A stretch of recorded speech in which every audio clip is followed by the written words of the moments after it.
Hello guys. Today, Group 1 of Department of Chemistry is going to present on the topic atomic nucleus, its classification and some basic properties. The presenters of the seminar are Binsha Prince, Maria Pavatsurian, Anna Teresa George, Anu Mariam Jacob, Greti Paul and myself Teresa Davis. All of us are second year BSc Chemistry students of Sacred Heart College, Tevra. Before starting the presentation, I would like to sincerely thank our our physics professor, Dr. Pius Augustine, who offered us a great opportunity to present on such a wonderful platform. Thank you so much, sir, for giving us encouragement and also mentoring us in enhancing our skills. As you know, we are dealing with the topic atomic nucleus, classification and its properties. This is the first part of the 9 long seminar series presented by our department. All the topics we are handling today are very simple, totally understandable and to the point. Therefore, we hope your kind attention throughout the seminar. Let's begin with Binsha Prince. Binsha, please continue. Good evening, everybody. So today, I will be going to talk about the basic things you need to know before getting on to the topic. Now, what is nuclear physics? It is the study of protons and neutrons at the center of an atom. It also tells about the interactions that hold between the two. Some of the examples of nuclear reactions are radioactive decay, fission, the breakup of a nucleus, and fusion, the merging of nuclei. There has been a lot of discoveries in the field of nuclear physics. Some of its applications are nuclear power, nuclear weapons, radioactive decay, archaeology, etc. Now going on to nucleus. What is a nucleus? It is a small dense region consisting of protons and neutrons at the center of an atom. Ernest Rutherford in 1911 led to the discovery of nuclei. There has been a lot of experiments that was done regarding the discovery of nucleus. Some of them are Dalton's atomic model. His experiments with gases that first became possible at the turn of the 19th century led John Dalton in 1803 to propose a modern theory of the atom based on the following assumption. 1. Matter is made up of atoms that are indivisible and indestructible. 2. All atoms of an element are identical. Now coming on to J.J. Thomson's atomic model. In 1897, J.J. Thomson discovered the electron, the first subatomic particle. In 1909, Thomson proposed atomic model where electrons are embedded within a spherically distributed positive charge, so-called plum pudding model. Rutherford's atomic model has been the greatest discovery for the presence of nucleus inside the atom. He put forward alpha particle scattering experiment from thin gold foil. His postulates are: every atom consists of a tiny central core called the nucleus in which entire positive charge and mass is concentrated. The size of the nucleus is of the order 10 raised to minus 15 meter, which is very small compared to the size of the atom, which is of the order 10 raised to minus 10 meter. Several other models like liquid drop model, shell model, collective model, Fermi gas model, true model, etc. explain the properties of nucleus. So, coming on to the composition of the nucleus. As you all know, the nucleus consists of protons and neutrons. Since neutrons have no charge, the only charge that is remaining inside the nucleus is that of protons, which is positive charge. Therefore, nucleus as a whole will have a positive charge. The size of the nucleus will be in the range of 10 raised to minus 14 to 10 raised to minus 15 meter. The mass of protons, which is equal to 1.726 into 10 raised to minus 15 kilogram, and that of neutrons is equal to 1.6749 into 10 raised to minus 15 kilogram. Protons and neutrons are togetherly known as nucleon. Now talking about atomic number and mass number. Atomic number. It is the number of protons present inside the atom, represented by Z, and mass number. It is the number of protons and neutrons present inside the atom, represented by A. Now I request Maria Paul to continue with the topic. So I am here to explain how the universe was formed, how the first protons and neutrons were formed. Most astronomers today theorize that universe as we know it started from a massive explosion called the Big Bang. Evidences leading to this unusual theory was first discovered in 1929 by Dr. Edwin Hubble. His data implied that universe itself was expanding, and the expanding universe also suggested that earlier in time the universe was smaller and denser. So early universe contained what would become all the matter and energy that we see today. However, since it all existed in such a small space, the universe was very, very dense, and the temperature was also incredibly high, over 10 raised to 32 Kelvin. The Big Bang theory describes how the universe expanded from this tiny dot and how first elements were formed. In the first moments after the Big Bang, the universe was extremely hot and dense. As the universe cooled, the conditions became just right to give rise to the building blocks of matter, the quarks and electrons, of which we are all made of. A few millionth of a second later, quarks aggregated to produce protons and neutrons, but they moved with too much energy to form atoms. Even protons and neutrons had so much energy that they bounced off each other.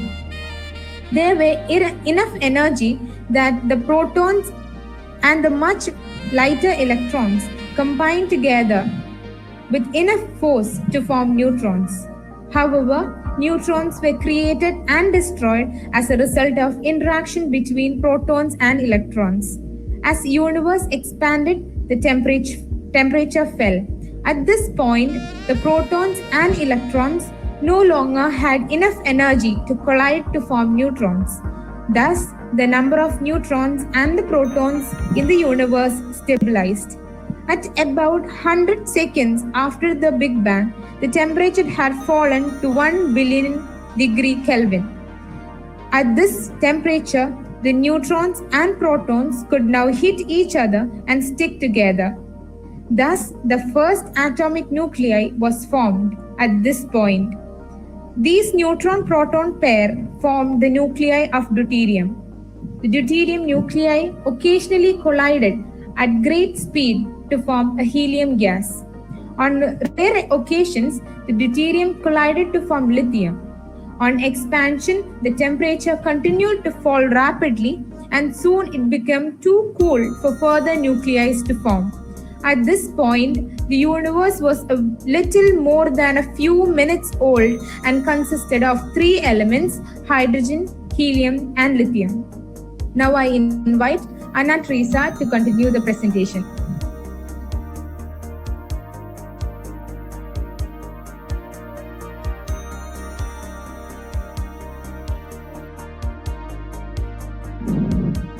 I am going to explain about neutrons, its properties and its classification. As we all know, neutron is a neutral subatomic particle which is a constituent of every atomic nucleus except ordinary hydrogen. It has no electric charge and it has a mass of 1.67493 into 10 raised to minus 27 kilogram. Neutron is marginally greater than that of proton, but nearly 1839 times greater than that of electron.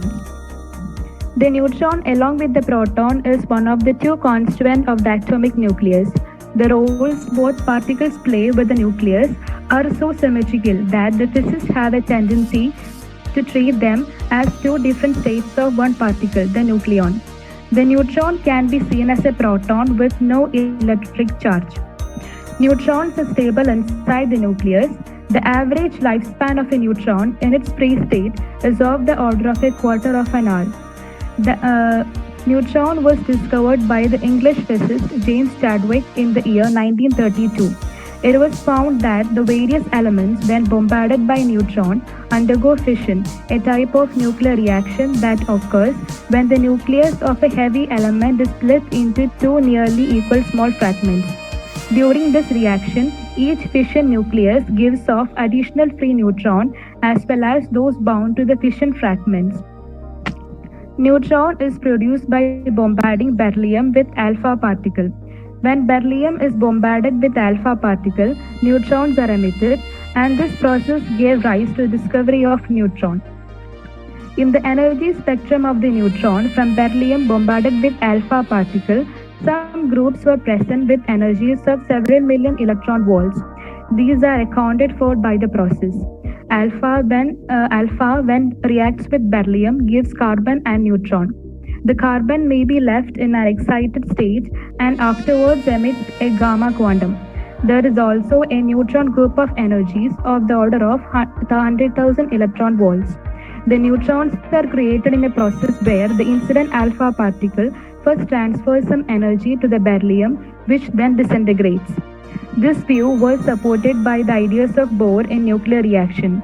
This experiment describes experiments which gives the yield of faster and slower neutron group and of the gamma rays as a function of alpha particle energy.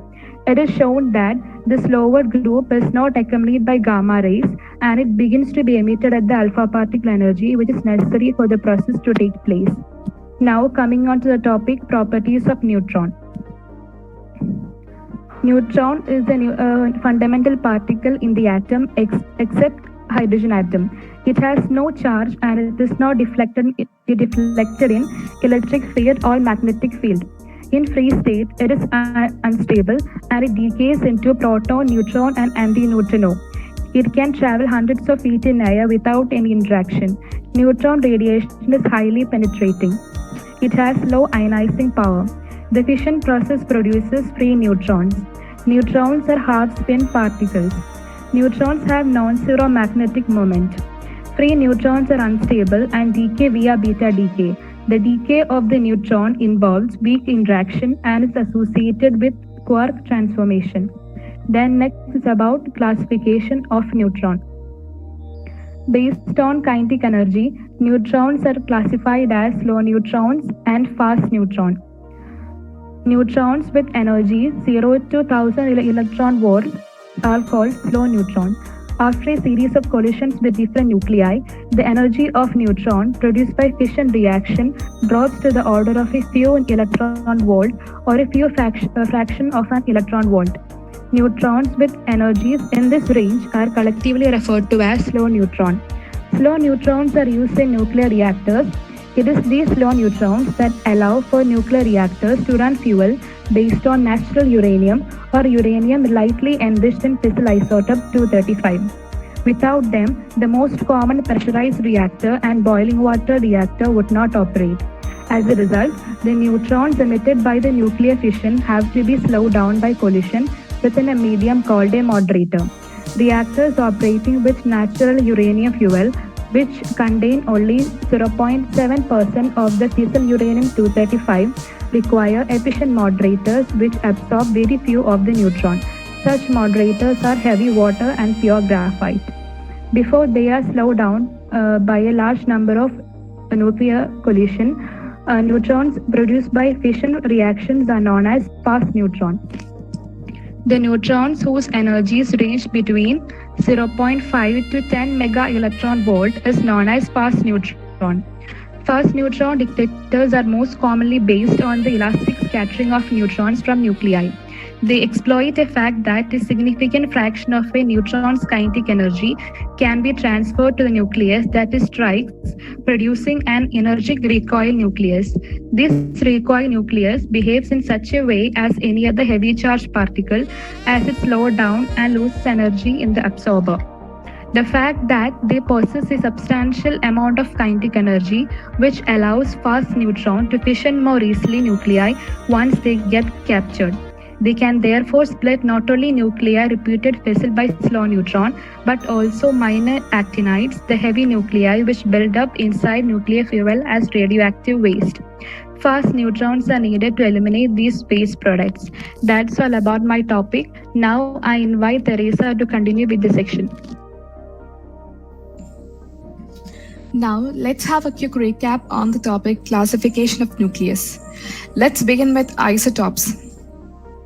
Isotopes are the atoms of the same element having the same atomic number Z but different mass number A. The nuclei, protium, deuterium, tritium, are the isotopes of hydrogen. In other words, isotopes of an element contain the same number of protons but different number of neutrons. As the atoms of the isotopes have identical electronic structure, they have identical chemical properties and is placed in the same location in the periodic table.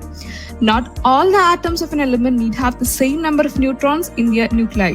In fact, it is precisely the variation in the number of neutrons in the nuclei of the atoms that gives rise to the isotopes.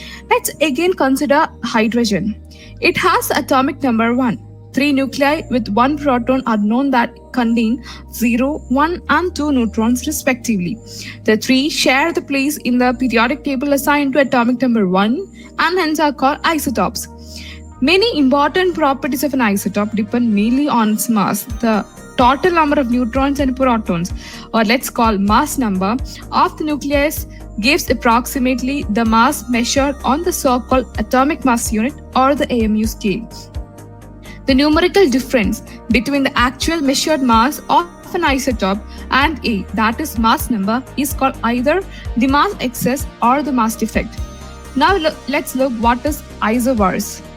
Isobars are the atoms of the different element having the same mass number A but different atomic number Z. Alfred Walter Stewart in 1918 suggested the term isobars. It is derived from the Greek word in which isos means equal and baros means sweet. A series of examples are shown on the screen. They are sulfur 40, chlorine 40, argon 40, potassium 40 and calcium 40. While the nuclei of all these nucleates all contain the 40 nucleons, they contain varying number of protons and neutrons. The same mass number implies neither the same mass of the nuclei nor atomic masses of the corresponding nucleates.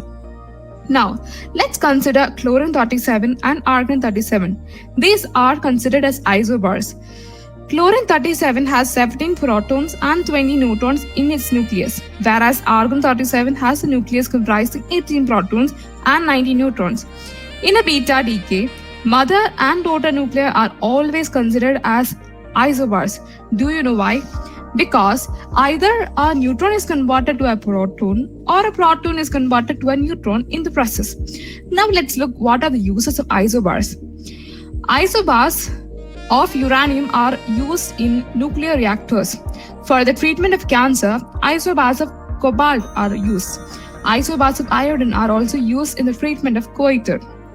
Now let's find out what are isotones. Isotones are the atoms of the different element having the same number of neutrons. Now let's look at the examples. Carbon 14, oxygen 16, sulfur, chlorine, argon, potassium, calcium. These are all examples for isotones. For example, boron 12 and carbon 13. These nuclei both contain 7 neutrons and so they are isotones. Chlorine 37 and potassium 39. Both are isotones because the nucleus of this species of chlorine consists 17 protons and 20 neutrons, whereas the nucleus of this species of potassium contains 19 protons and 20 neutrons. Now, let's look what are isomers. Isomers, or the phenomenon isomerism, is the existence of the molecules that have the same number of the same kinds of atoms but differ in chemical and physical properties. Let's state it colloquially. Isomers are the chemical compounds that have the same parts but nothing less, not at all the same. To make a crude analogy, let's make a comparison. 2 bracelets, each consisting of 5 red and 5 green beads, could be arranged in many different isomeric forms depending on the order of the colors. Each bracelet would have the same parts, that is a 5 red and the 5 green beads, but each variation would be different. We can also imagine combination of those same beads in which the pendant chains are attached to a bracelet in a variety of ways. One might imagine 2 bracelets of the same red-green order but with identical chains attached in different orientations. Such structures would be analogous to isomers. In a more subtle analogy, one's hand can be seen as isomeric. Each hand possesses the same kind of fingers, but a right hand can never be superimposed perfectly on a left hand. They are really different. Timing and energy are also factors in isomerism. Molecules are the mobile entities undergoing all sorts of rotation motion that change their shapes, and those motions require energy too. Thus, some molecules can be the same on one time scale or a set of energy conditions but different or isomeric on others. Finally, an isomer must be an energy minimum. It must lie in an energy well. There are basically two general types of isomers: constitutional isomers and stereoisomers. Constitutional isomers are the molecules of the different conductivity, analogous to symbol bracelets in which the order of red and green beads is different. The second type is indeed stereoisomers. In stereoisomers, the conductivity is the same, but the paths are oriented differently in the space. Now let's look what is mirror nuclei. Mirror nucleus are atomic nucleus that contain a number of protons and a number of neutrons that are mutually interchanged in comparison with another nucleus. Thus, nitrogen 15 contains 7 protons and 8 neutrons is indeed the mirror nucleus of oxygen 15, comprising 8 protons and 7 neutrons. Study of mirror nuclei has aided in showing that the nuclear force binding the protons and neutrons in the nucleus remains nearly the same when a neutron is replaced by another proton. Pairs of mirror nuclei have the same spin and parity. If we constrain to an odd number of nucleons, then we find mirror nuclei that are different from one another by exchanging a proton by a neutron. Interestingly to observe is that binding energy, which is mainly due to the strong interaction and also due to the Coulomb interaction. Since the strong interaction is invariant to protons and neutrons, one can expect these mirror nuclei to have very similar binding energies. Now let's find out what are isodiaphers. These are a set of nucleides which has a different number of protons and neutrons, but there exists the same difference between the protons and neutrons. This is isodiaphers. Let's take the example to thorium-234 and uranium-238. These are considered as isodiaphers. How? The number of neutrons in thorium is 144 and the protons in thorium is 90, and the difference between the neutrons and the protons is 144 minus 90, that is 54. The number of neutrons in uranium is 146. Again, the number of protons in the uranium is 92. So the difference obviously is again 54. Hence thorium-234 and uranium-238 are considered as isodiaphers. So that's all about my topic. I request Anu to continue with the topic. Now, I'm going to speak about the various properties of nucleus. The first property is nuclear size. The Rutherford scattering experiment provided the first quantitative evidence and estimates of nuclear size. In his experiment, as we all know, alpha particles were allowed to fall in a very thin Gauss foil, and the next thing he found was that the incident particles were deflected by a body which is the nucleus. Later, through his experiment, the distance of closest approach of the particle to the nucleus was taken as the measure of its radius, which is approximately 10 raised to minus 15 meter. This radius is very small compared to the size of the atom, which is of the order 10 raised to minus 10 meter. If the nucleus is assumed to be spherical, an empirical relation is formed between the radius of nucleus capital R and its mass number capital A. It is given by R directly proportional to A raised to 1 by 3. That is, R is equal to R0 into A raised to 1 by 3, where R0 is the constant of proportionality. And R0 has a value 1.2 Fermi, the value of 1 Fermi being 10 raised to minus 15 meter. Now, the question arises, does the nuclear surface has a boundary? The answer is no. The nuclear surface is a space where there is negligible or zero probability of finding any of the nuclear constant. The next property is nuclear mass. Since the nucleus contains protons and neutrons, the mass of nucleus is assumed to be the total sum of mass of its constants. That is, assumed nuclear mass is equal to mass of the protons plus mass of the neutrons. M is equal to Z into Mp plus N into Mn, where mp is the mass of the proton and mn is the mass of the neutron, having the value 1.6726 into 10 raised to minus 27 kilogram and 1.6748 into 10 raised to minus 27 kilogram respectively. But from the measurement of mass by mass spectrometer, it is found that mass of a stable nuclei is less than the total mass of the nucleon. That is, actual mass of the nucleus is less than Zmp plus Nmn. Now, what is mass defect and atomic mass unit? When we decrease the assumed nuclear mass by the actual nuclear mass, we get what is called the mass defect, that is denoted by delta M. This is expressed in the term of a unit called atomic mass unit or AMU. 1 AMU is equal to mass of carbon-12 atom divided by 12, which has the value 1.6605 into 10 raised to minus 27 kilogram. That is, 1 AMU is considered as 1/12 of the mass of the carbon-12 atom. Now the next property is nuclear density. Nuclear density can be calculated from mass and size of the nucleus. That is, nuclear density ρn is equal to mass of the nucleus divided by volume of nucleus. Since mass number of nucleus is represented as capital A and value of mass of one nucleon Mn is equal to 1.67 into 10 raised to minus 27 kilogram, we can find mass of the nucleus which is equal to A into Mn. Since nucleus is considered having a spherical shape, volume of nucleus will be equal to 4 by 3 pi r cube. From the property nucleus size, we came across the equation R is equal to R0 A raised to 1 by 3. Thus, volume of nucleus is equal to 4 by 3 pi R0 cube A. Therefore, nuclear density ρn is equal to 3 Mn divided by 4 pi R0 cube. By putting all the non-values, we get the value as ρn is equal to 2.308 into 10 raised to 17 kilogram per meter cube. Here from this equation ρn is equal to 3 Mn divided by 4 pi R0 cube, we can find that the term A, capital A, that is a mass number, is cancelled. Thus we can say that nuclear density is independent of mass number of an atom. Now some of the point that we can note is that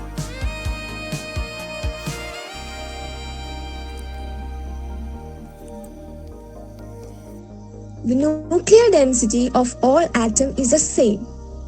High value of nuclear density shows that nuclear matter in an extremely compressed state.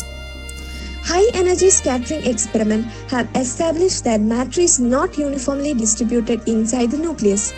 Density of nucleus is maximum at its center and decreases as we move to the peripheral region. Now I call upon Greedy Paul to continue with the topic. Now we can have a look on nuclear charge. We know that nucleus, it consists of both neutrons and protons. And neutrons, by the name itself, they have neutral charge, and protons, they have positive charge. So the nuclear charge is mainly due to protons, that is positive, and is about 1.6 into 10 raised to minus 19 coulomb. And the nuclear charge can be obtained by the product of the number of protons and their charges, that is Ze, where Z stands for number of protons and E stands for the charge of protons.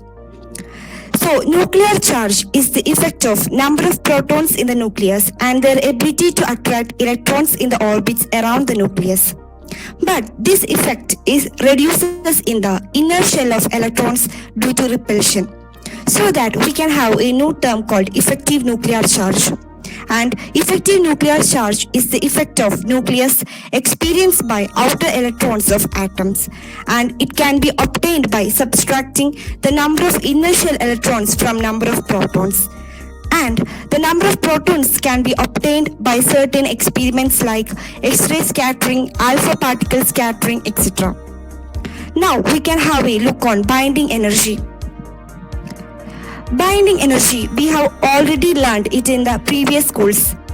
Now, binding energy is the minimum energy required to disintegrate or disassemble the nucleus of an atom into its components, that is neutrons and protons. And if the binding energy is very high, the nuclei will be stable, and if it is low, it will be unstable. That means it will disintegrate by itself. It is used to find the stability of nucleus, and it is positive. If it is negative, the nuclei will be unstable and they can disintegrate by itself. And this binding energy can be obtained by using mass defect. We have already seen what is mass defect. It is the difference between actual mass of nucleus and the mass of sum of nucleons. The binding energy per nucleon can be obtained by dividing binding energy by atomic mass. From the binding energy per nucleon, we can plot the graph of binding energy, and it is called binding energy curve. The main significance of this binding energy curve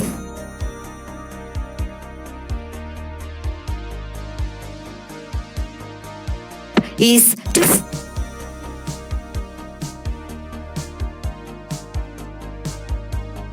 find whether fission or fusion is a favorable process. Now, when we two forces, that is strong nuclear force and the electrostatic repulsive force of protons, and these two forces are present throughout this nuclei. And the reason for this constant binding energy for the mass number 30 to 170 is that they have very short range nuclear force. The effect of nuclear force is short range. They can only influence the small area, so that the binding energy will be constant because the nuclear force is almost constant for these nuclei. And the binding energy for the elements having mass number greater than 170 and below 30 having very low binding energy. The reason for this is the elements that is greater than 170 mass number, their electrostatic repulsive force of protons exceeds that of strong nuclear force. And the reason for low binding energy for the elements having mass number less than 30 is due to they have very small size. And from this graph, we can see that the highest peak is at Fe, mass number 56, and it have highest binding energy, that is 8.75 MeV. And from this graph, we can come to a conclusion that the nuclei having mass number greater than 56, that is Fe, they undergo fission, and smaller than Fe, they undergo fusion. The elements that is greater than mass number 56, they have very large nuclei, so they will split into smaller one to increase their stability and binding energy, and this process is called fission. And the elements having mass number less than 56, that is Fe, they will bind together to give higher nuclei so that they can increase their stability and binding energy, and this process is called fusion. So from this graph, we can conclude these all elements undergoes fission and fusion process, and this is the main significance of this curve. Now, I invite Maria to conclude the session. For concluding, I would like to share some fun facts with you all. First one, the word atom comes from the ancient Greek word meaning undivided.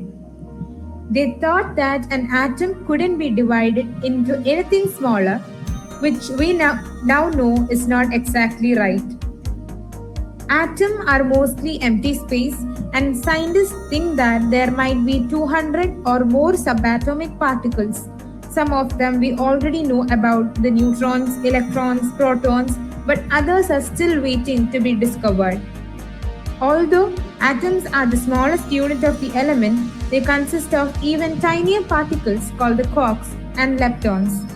An electron is a lepton, and proton and neutron consist of 3 quarks each. You have around 7 billion atoms in your body, yet you replace about 98% of them every year. The most abundant type of atom in the universe is the hydrogen atom. Nearly 74% of the atom in the Milky Way galaxy are hydrogen atoms. So that's all about our presentation. I hope all of you have enjoyed it. Thank you.